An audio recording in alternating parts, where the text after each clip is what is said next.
जय हिंद। आज के इस लेक्चर में हम लोग डायरेक्शन कोसाइन का बेसिक कंसेप्ट और एक वीवीआई थ्योरम देखेंगे। तो लेक्चर चालू करने से पहले आप लोग छोटा सा रिक्वेस्ट है कि अभी तक हमारा चैनल को सब्सक्राइब नहीं किए तो सब्सक्राइब कर ले और बेल आइकन को दबा दे। हाँ, अपने दोस्तों के साथ शेयर नहीं किए तो शेयर जरूर कर दीजिएगा। चलिए इस लेक्चर को शुरू करते हैं। देखिए, सबसे पहले हम लोग जानते हैं आज डायरेक्शन कोसाइन होता क्यों है, सॉरी डायरेक्शन कोसाइन होता क्या है। तो देखिए, आप एक बात हमेशा ध्यान रखिएगा कि जब भी कोई लाइन ओरिजिन से पास कर रहा हो, किससे, ओरिजिन से पास कर रहा हो, और उस लाइन का पर्टिकुलर उस लाइन का क्या डायरेक्शन है, सभी एक्सिस की, किस एक्सिस के साथ में डायरेक्शन है, सॉरी एक्स। सपोज कीजिए कि कोई एक लाइन ओरिजिन से पास कर रहा है, कहां से, ओरिजिन से इस प्रकार से पास कर रहा है। अब इस लाइन, ये लाइन का किस एक्सिस के डायरेक्शन में पास कर रहा है, किसी ना किसी एक्सिस के डायरेक्शन में तो पास जरूर कर रहा होगा। हम लोग यहाँ टोडी में मालूम नहीं पड़ रहा है एक्स एक्सिस का, वाई एक्सिस का, जेड एक्सिस के डायरेक्शन में।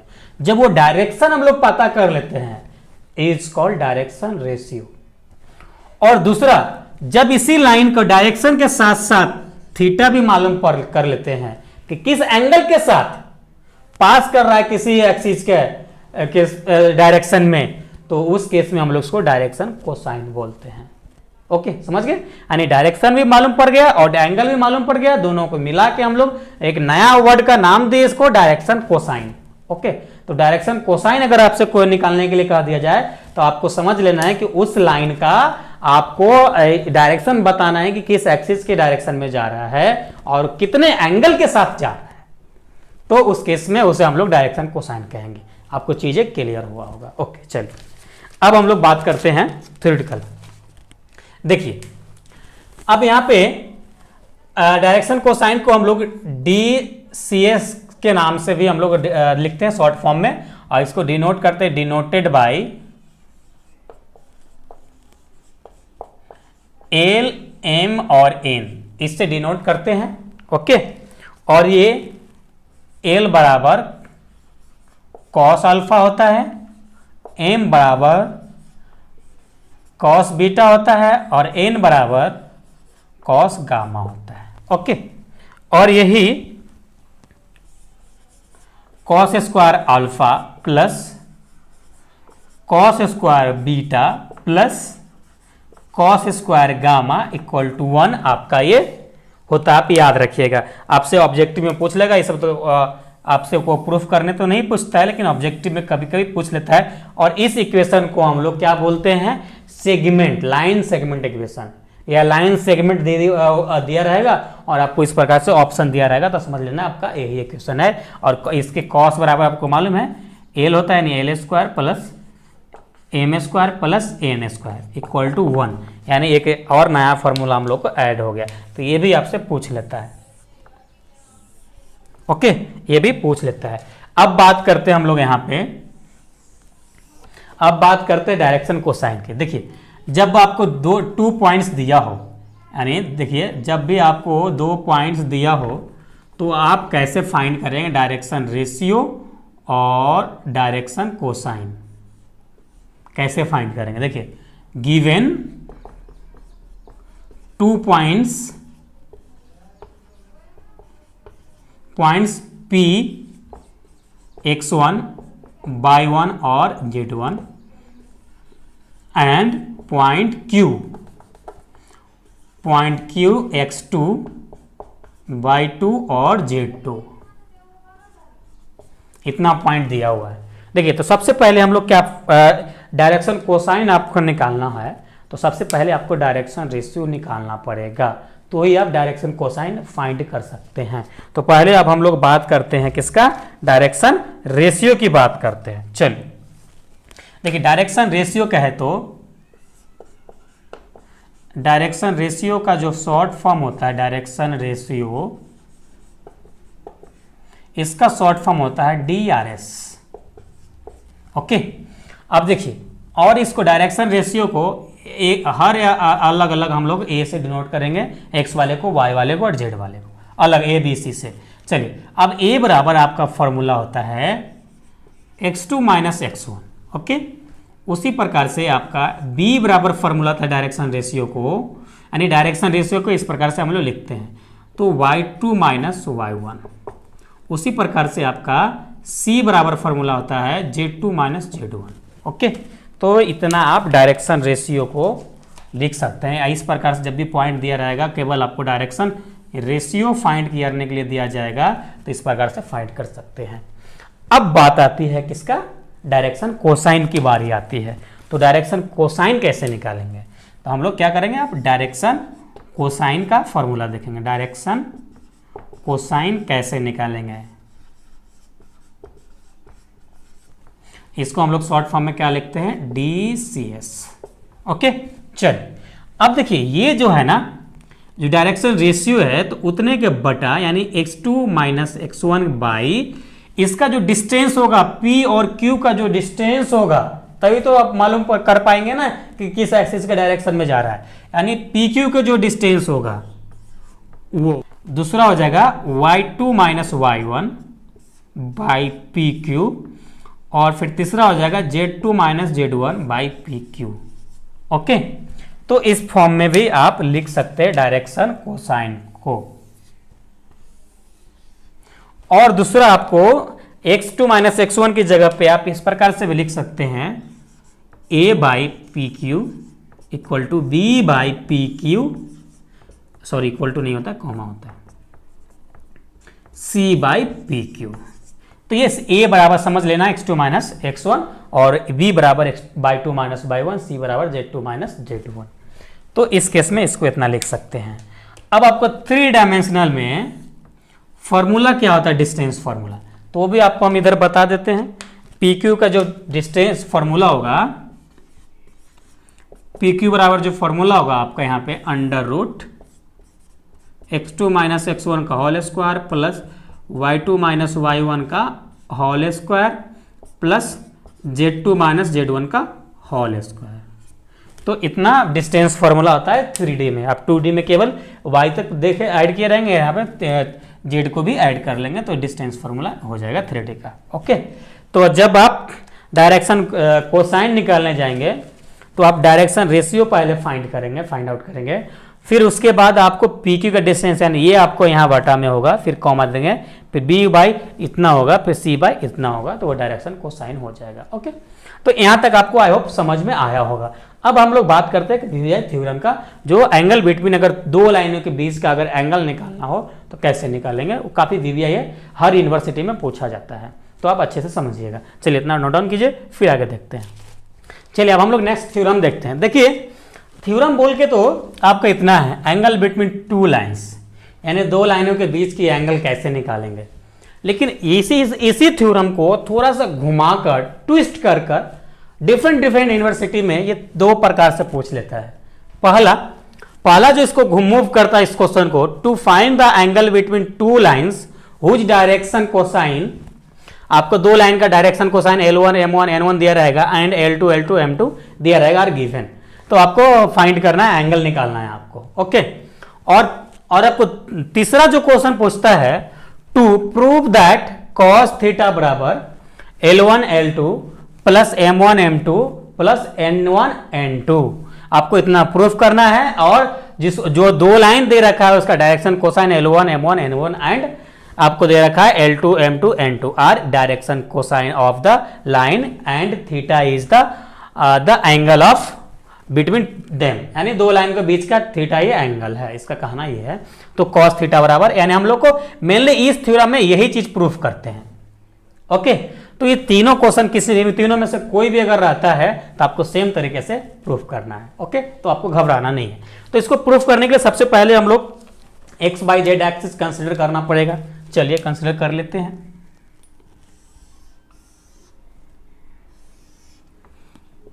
कंसीडर कर लिए जी, वाई जेड और एक्स। अब देखिए आप हमेशा ध्यान दीजिएगा, ये एक्स वाई जेड कहीं भी रहता है 3D में, उसके लिए आप टेंशन लेने की जरूरत आपको नहीं है। अब इस एक्सिस में हम लोग क्या करेंगे कि दो लाइन लेंगे, वो भी स्पेस में, किसी पर्टिकुलर किसी एक एक्सिस पे नहीं। अब सपोज कीजिए कि यहाँ पे आपका स्पेस है और यहाँ पे दो लाइन आपस में बाइसेक्ट कर रहा है। ये इस प्रकार से इधर को आ रहा है और ये इस प्रकार से इधर को जा रहा है। ओके राइट, आपको जा रहा है, दो लाइन है। अब ये दो लाइनों का भी तो हमको मालूम नहीं कितना होगा एंगल, तो मान लेते हैं कि दोनों लाइन के बीच का जो एंगल होगा वो थीटा होगा। ओके, कितना होगा? थीटा होगा। अब ये जो पॉइंट यहाँ पे बन रहा है, सपोज कीजिए ए है और ये बी है और ये सी है, तो लाइन ए बी और ए सी हो गया। ओके, चल इतना हो गया। अब ये स्पेस में हम माने, अब इसी का एक पैरेलल दूसरा लाइन हम लोग ड्रॉ करेंगे, इसी के पैरेलल दूसरा दो लाइन ओरिजिन से ड्रॉ करेंगे, तो इस प्रकार से।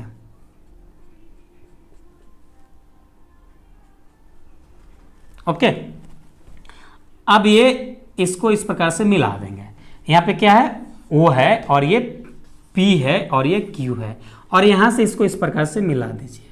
यहाँ ये 90 डिग्री पे लंबवत हो गया। ओके, अब ये जो ए लाइन का जो डायरेक्शन कोसाइन है, ए लाइन का जो डायरेक्शन कोसाइन है, सपोज कीजिए L1 है, M1 है और N1 है, इतना है। और इस लाइन का जो डायरेक्शन कोसाइन है, सपोज कीजिए आपका ये L2 है, M2 है और N2 है, इतना ही है। अच्छे से समझते चलिएगा, चीजें आपको क्लियर हो जाएगी, एक एक चीज आपको क्लियर हो जाएगी। अब देखिए, अब ये ओरिजिन से P तक जो डिस्टेंस कवर किया, सपोज कीजिए ये R1 है, ये R डिस्टेंस पे यानी R रेडियस पे ये लाइन है और ये R2 पे है। ओके, अब ये Z के साथ जो एंगल बना रहा है, सपोज कीजिए ये Z के साथ जो एंगल बना रहा है, सपोज कीजिए ये गामा, ये तो इधर लिख देते हैं, ये गामा बना रहा है, और ये दोनों के बीच का जो एंगल बना रहा है, हम लोग पैरेलल लिए तो इसका थीटा है, तो ये भी थीटा हो जाएगा। ओके, तो इतनी चीजें हो गई। अब यही सेम चीज को आपको यहां पे लेट करके लिखना है और कुछ नहीं है। ओके, चलिए अब यहां पे हम लोग सेम चीज को लिखते हैं। तो सबसे पहले लिखेंगे let theta be a angle between two lines. Line क्या है? ए बी और ए सी, एंड जो अदर लाइन है, अदर लाइन्स OP और OQ, ये दोनों लाइन है। इसका जो रेडियस है, रेडियस ऑफ लाइन क्या है? R1 और R2 सेम है, डोंट वरी, कोई दिक्कत नहीं। अब इसका जो डायरेक्शन कोसाइन है, फिर यहां पे लिखेंगे लेट डायरेक्शन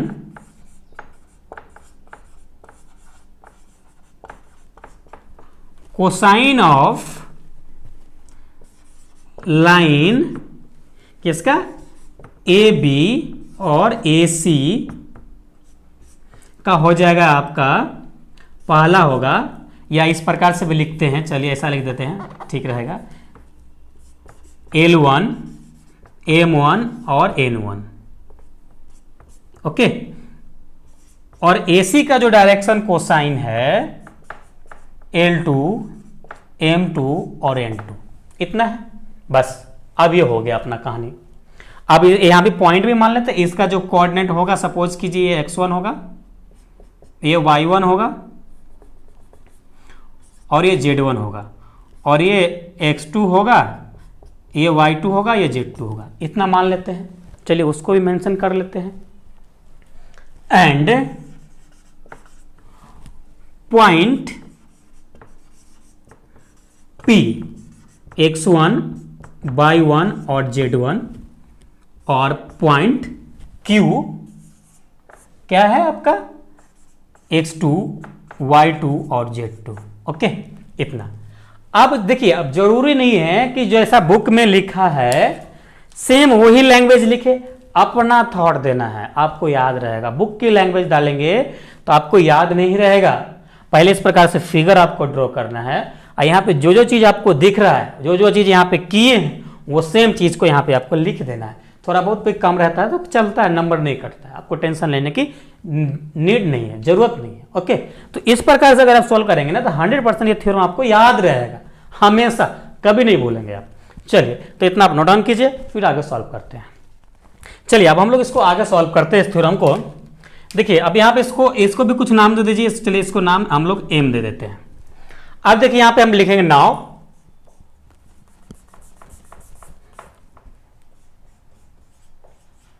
अब यहाँ पे हम लोग का एक चीज ओपी बराबर क्या दे रखा है, R1 दे रखा है। क्या यहाँ पे देखिए, ओपी बराबर R1 है, OQ बराबर RQ है। अब देखिए यहाँ पे, अब हम लोग सबसे पहले ये दो त्रिभुज हम लोग को, दो ट्रायंगल है, तो हम लोग बात करते हैं PMO। किसमें? PMO, जहां पे 90 डिग्री बनेगा ना, उसको उस नेम जो रहेगा, जो 90 डिग्री वाला जगह पे रहेगा, उसको बीच में रखिएगा। ओके, राइट एंगल का पहचान होता है। तो देखिए, त्रिभुज ट्रायंगल PMO। ओके, PMO से हम लोग लेंगे, तो यहां पे PO में बराबर हम लोग का जो एंगल होगा क्या है, गामा। तो यहां लिखे हम लोग गामा। ओके, अब देखिए यहां से यहां इस एक्सिस पे जा रहा है, तो यहां पे कुछ तो डिस्टेंस कवर किया होगा। तो हम लोग मान लेते हैं कि यहाँ पे जेड यहाँ पे जेड डिस्टेंस इस पॉइंट से यहां तक ये कवर किया होगा, जेड डिस्टेंस कवर किया होगा।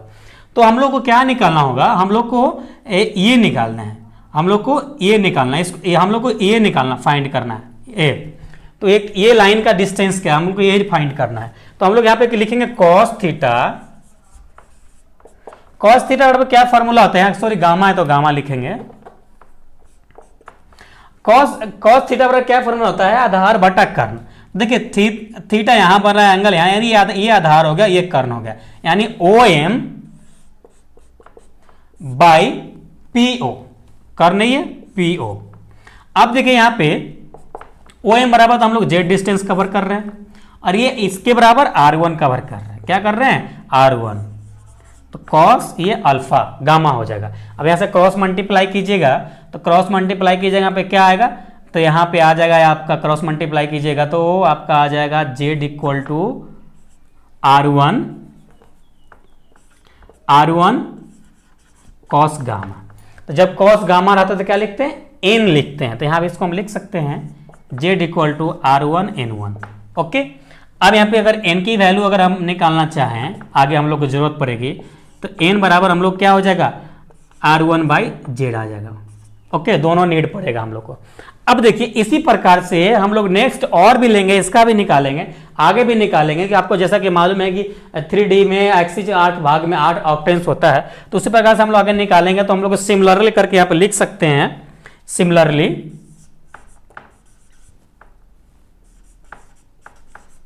सिमिलरली करके लिख सकते हैं यहाँ पे Z1 इक्वल टू, यहाँ पे सर ये Z1 है, तो यहाँ पे सिमिलरली करके X1 लिख सकते हैं।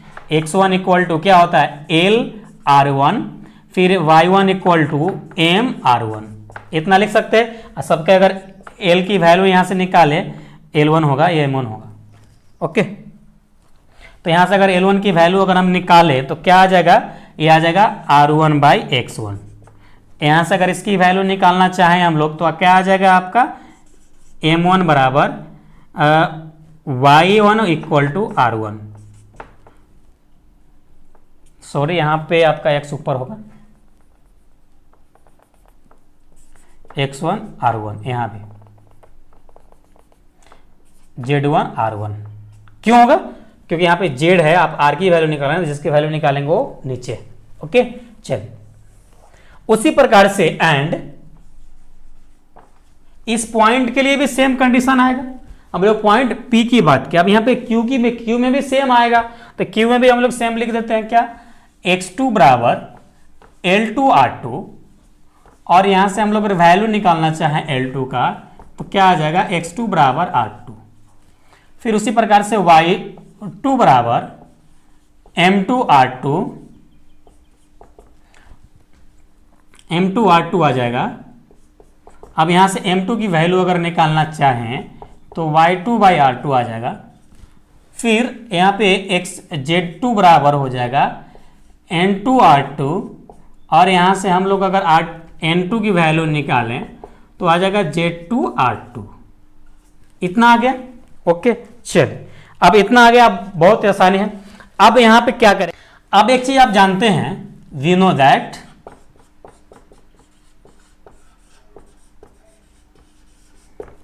दैट क्या जानते हैं, L square plus M square और N square line segment equation 1 होता है। ओके, तो उसी प्रकार से आप L1 L2 की फॉर्म में, दो फॉर्म में आप लिख लीजिए डायरेक्ट। चलिए इसको इधर लिख देते हैं। तो अगर इसमें अगर पुट कीजिएगा R1 L1 के, पहले इसकी वैल्यू पुट कर देते हैं। देखिए L1 बराबर हम लोग क्या आया है, L1 बराबर इस फॉर्म में आया है, L1 बराबर x1 का स्क्वायर हो जाएगा और R1 का स्क्वायर हो जाएगा, प्लस यहाँ पे y1 का स्क्वायर हो जाएगा और R1 का स्क्वायर हो जाएगा, प्लस ये Z1 का स्क्वायर हो जाएगा, ये R1 का स्क्वायर हो जाएगा, इक्वल टू 1। अगर सबको ये LCM लेते हैं तो इस प्रकार से मिलेगा आपको x1 का स्क्वायर प्लस y1 का स्क्वायर प्लस Z1 का स्क्वायर इक्वल टू R1 का स्क्वायर। ये इधर क्रॉस मल्टीप्लाई हम लोग डायरेक्ट कर देंगे। उसी प्रकार सेम केस इधर भी मिलेगा, यानी x2 का स्क्वायर प्लस y2 का स्क्वायर प्लस Z2 का स्क्वायर इक्वल टू R2 का स्क्वायर। इतना मिलेगा। दोनों एक साइड लिख दिए ताकि आसान हो आगे पुट करने में। अब यहां पे हम लोग क्या करेंगे, डिस्टेंस निकालेंगे। डिस्टेंस ऑफ PQ पॉइंट का, PQ यानी PQ का डिस्टेंस निकालेंगे। तो यहां पे देखते हैं PQ का स्क्वायर कर देते ताकि रूट खत्म हो जाएगा। अब यहाँ पे पॉइंट हम लोग का ये तो क्या है, क्या होता है हम लोग का x2 माइनस x1 का whole square plus y2 minus y1 का whole square plus Z2 minus Z1 का होल स्क्वायर। ओके, इतना होता है। अब इसको तोड़ देंगे, आगे सबकी वैल्यू पुट कर देंगे, हम लोग का आंसर आ जाएगा। तो इतना नोट डाउन कीजिए, आगे सॉल्व करते हैं। चलिए अब हम लोग आगे सॉल्व करते हैं। अब देखिए ये जो आपका है सभी का होल स्क्वायर अगर तोड़ेंगे आप, तोड़ के फिर आपका जो कॉमन आएगा इस प्रकार से आएगा। देखिएगा, ध्यान दीजिएगा, PQ का स्क्वायर इक्वल टू आपका आ जाएगा x1 का स्क्वायर प्लस y1 का स्क्वायर प्लस Z1 का स्क्वायर, और दूसरा जो आएगा आपका x2 का स्क्वायर प्लस y2 का स्क्वायर प्लस Z2 का स्क्वायर। इतना आएगा। फिर माइनस जब 2ab यानी 2x आएगा, 2xy आएगा तो आपका जो माइनस लेंगे आपका माइनस 2 कॉमन हो जाएगा। यहाँ पे क्या आ जाएगा x1 x2 plus y1 y2 plus Z1 और Z2 आ जाएगा। ओके, ये माइनस देखिए, अगर आप ये आपका होल स्क्वायर कितना माइनस में है तो a माइनस b का होल स्क्वायर क्या फॉर्मूला होता है, a square plus b square minus 2ab। तो ये माइनस कॉमन लेंगे तो सब में प्लस हो जाएगा। अब देखिए इतना बराबर आपका जो वैल्यू आया था वो R1 स्क्वायर आया था। क्या आया था, R1 स्क्वायर आया था, और इतना बराबर हम लोग को जो वैल्यू आया था R2 स्क्वायर आया था। ओके, अब देखिए माइनस, अब इसमें सबकी वैल्यू पुट करेंगे, सब में L M N और R आएगा, R1 R2 आएगा, तो सब हम R1 R2 पहले कॉमन ले लेते हैं। आप सॉल्व कीजिएगा डिटेल में।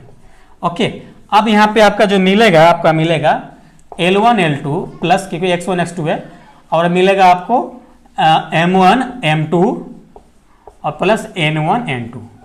इतना आएगा। ओके, अब इतना हो गया।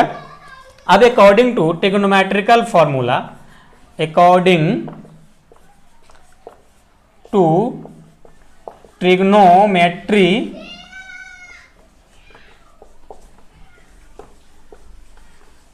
फॉर्मूला। ओके, तो हम लोग का क्या होता है, cos थीटा बराबर जो हम लोग का होता है OP का स्क्वायर प्लस OQ का स्क्वायर माइनस PQ का स्क्वायर बाई 2OP और OQ इंटू OQ। ओके, अब देखिए OP बराबर हम लोग को R1 आया था, OQ बराबर हम लोग क्या माने हैं, R2 माने। चलिए वेरी सिंपल, काम अपना हो जाएगा। देखिए यहां पे क्या हो जाएगा, R1 का स्क्वायर प्लस यहां पे आ जाएगा R2 का स्क्वायर, यहां पे माइनस, आप देखिए क्या है माइनस। अब देखिए यहां पे PQ बराबर हम लोग क्या आया है, तो PQ बराबर इतना आया है, तो हम लोग डायरेक्ट लिख देंगे। तो यहाँ पे देखिए माइनस R1 का स्क्वायर, और ये प्लस है तो माइनस हो जाएगा R2 का स्क्वायर, ये माइनस माइनस क्या हो जाएगा plus 2R1 R2 bracket L1 L2 plus M1 M2, okay, plus N1 N2, इतना आ जाएगा।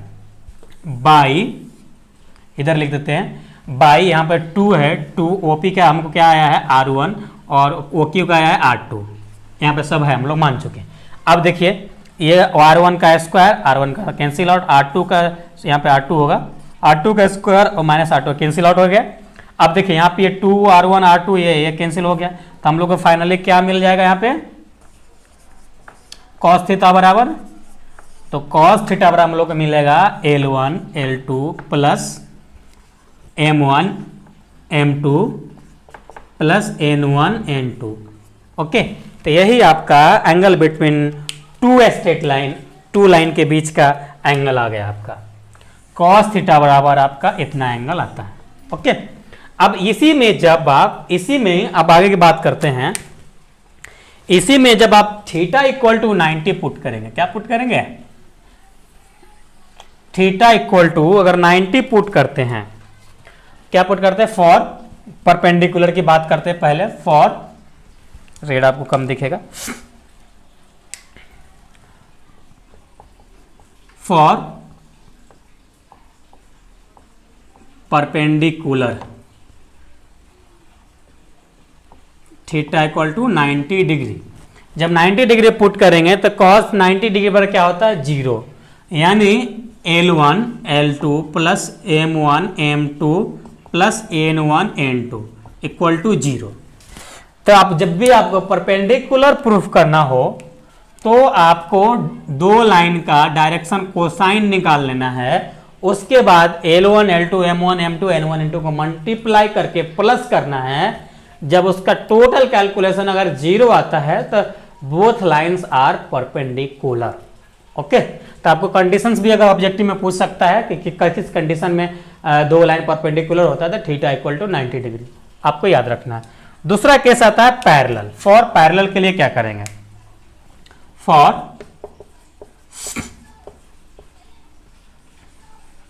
पैरेलल तो थीटा इक्वल टू आप 0 पुट करेंगे 0 डिग्री, तो आपको केस बन जाता है इस प्रकार से L1 L2 plus equal to M1 M2 equal to N1 N2। तो इस प्रकार से आपका केस बन जाता है पैरेलल का। तो जब भी आपका पैरेलल प्रूफ करना हो, क्वेश्चन दिया दो लाइन का पॉइंट दिया हुआ है, कोऑर्डिनेट दिया हुआ है, तो आपको दोनों का डायरेक्शन कोसाइन निकालना होगा और इस फॉर्मेट पे आपको करके देखना है। अगर उस फॉर्मेट में को फुलफिल करता है यानी सभी इक्वल आ जाता है इस केस का, इस फॉर्मेट में करने के बाद, तो आपका लाइन क्या है, पैरेलल है, ओके। तो आई होप आपको ये डायरेक्शन कोसाइन का बेसिक कंसेप्ट, ये थ्योरम आपको अच्छे से समझ में आ गया होगा। ये थ्योरम काफ़ी इंपॉर्टेंट है, कई बार हर यूनिवर्सिटी में पूछा जाता है, तो इसको आप अच्छे से कर लीजिएगा। किसी पर कोई भी डाउट होगा तो कमेंट करना नहीं भूलिएगा, कमेंट करके जरूर बताइएगा। तो चलिए फिर मिलते हैं नेक्स्ट लेक्चर में डायरेक्शन कोसाइन का कुछ क्वेश्चंस के साथ, ताकि आपको और भी कंसेप्ट अच्छे से क्लियर हो जाए और क्वेश्चन भी सॉल्व करने आ जाए। तो चलिए फिर मिलते हैं नेक्स्ट लेक्चर में, जब तक अपना ख्याल रखिए। Thanks, love you all.